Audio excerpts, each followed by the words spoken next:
Halo, kembali lagi di channel Rahasia Sukses. Kita sudah memasuki sesi 10 di pelatihan performa tinggi.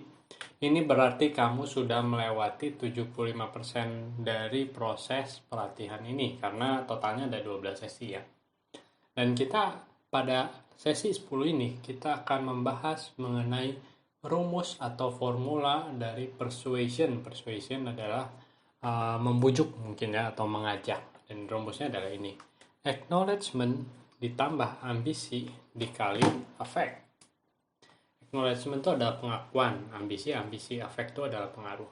Dan ini adalah rumus yang kita harus ketahui gitu ya ketika kita ingin membujuk, mengajak, mempengaruhi orang lain di sekitar kita. Dan ini adalah pembahasannya gitu ya, dimana nanti akan ada exercise, ada latihan ya seperti biasa ya, kita akan ada pertanyaan, mengisi titik-titik gitu ya. Dan ini kita akan lakukan di sesi kedua. Di sesi kali ini kita akan membahas tentang formula ini. Ini adalah formula 3 bagian untuk memikirkan situasi apapun di mana persuasion atau pembujukan gitu, rayuan gitu akan menjadi sangat penting. Proses mediasi, negosiasi, ini adalah ketika kalian meminta kepada keluarga kamu dan lain-lain. Yang pertama dari rumus itu adalah acknowledgement.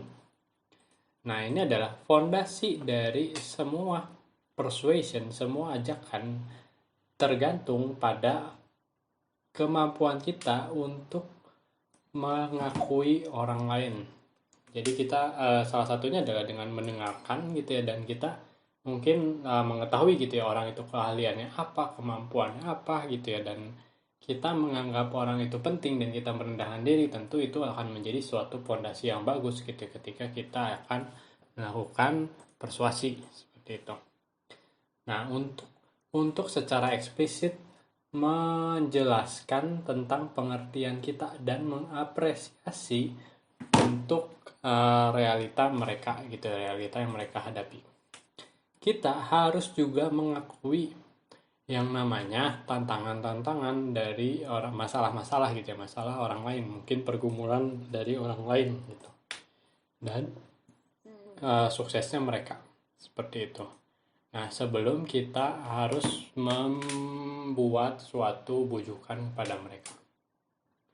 Jadi misalnya ini adalah ketika kita misalnya berbicara dengan orang lain, melakukan sesi misalnya kayak konsultasi atau meeting atau apapun itu gitu ya, dimana kita sudah tahu gitu ya mereka tuh selalu mungkin mempunyai masalah gitu, dan kita tidak bisa mengabaikan masalah itu dan menuntut misalnya sekarang misalnya ada masalah yang namanya misalnya susah untuk menjual karena misalnya situasi sedang COVID gitu ya, sedang pandemi, jadi orang enggan ketemu atau apa. Nah, itu adalah suatu masalah.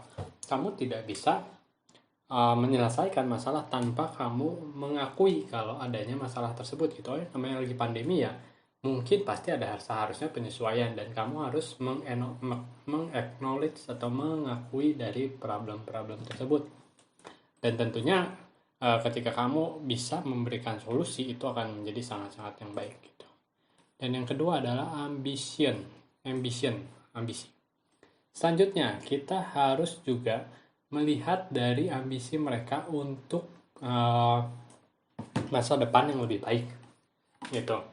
Jadi ketika kita ingin mempunyai performa tinggi juga gitu ya, kan ini juga untuk diri kita harus melihat gitu, kita tuh harus mempunyai ambisi, mempunyai tekad, mempunyai motivasi untuk menjadi seseorang yang lebih baik di masa depan kita gitu. Nah, kalau ketika kita tidak punya ambisi gitu, mau kita mengakui orang seperti apapun, oh iya ada masalah gitu, tapi kita tidak istilahnya masalah itu akhirnya membuat kita menjadi tertahan gitu ya, bukannya menjadi kita lebih maju gitu ya. Ketika kita mau maju pasti ada masalah gitu, tapi ketika tidak ada ambisi untuk maju gitu, kita juga akan maju-maju seperti itu. Dan kita melakukan itu, kita akan mempunyai persuasi yang lebih bagus dengan men-sharingkan, mungkin menjelaskan secara eksplisit bagaimana tindakan-tindakan mereka bisa mendapatkan reward atau imbalan yang benar, yang bernilai gitu ya, mempunyai bernilai intrinsik yang bagus gitu. Contohnya adalah personal meaning gitu, misalnya apa artinya kamu jika kamu mencapai target gitu, apa artinya itu untuk diri kamu, seperti itu. Nah, lalu ada passion itu adalah semangat dan enjoyment tuh ketika kita menikmati mungkin ya. Nah, itu adalah intrinsic reward gitu ya. Jadi kita misalnya ketika kita misalnya kan mencapai suatu target gitu ya, itu memang saya senang menjual, misalnya saya senang mempengaruhi orang lain, bukan mempengaruhi, mungkin berdampak bagi orang lain dengan produk yang saya jual gitu. Misalnya ketika kita seorang real estate broker gitu ya, agen properti, kita sangat-sangat passionate untuk memberikan rumah tinggal yang nyaman, yang sesuai value untuk customer kita gitu. Nah, itu adalah passion tertentu yang akhirnya membuat kamu tuh merasa puas gitu ketika kamu berhasil menjual sebuah properti. Nah, lalu juga ada reward ekstrinsik gitu yang sifatnya berada di luar gitu.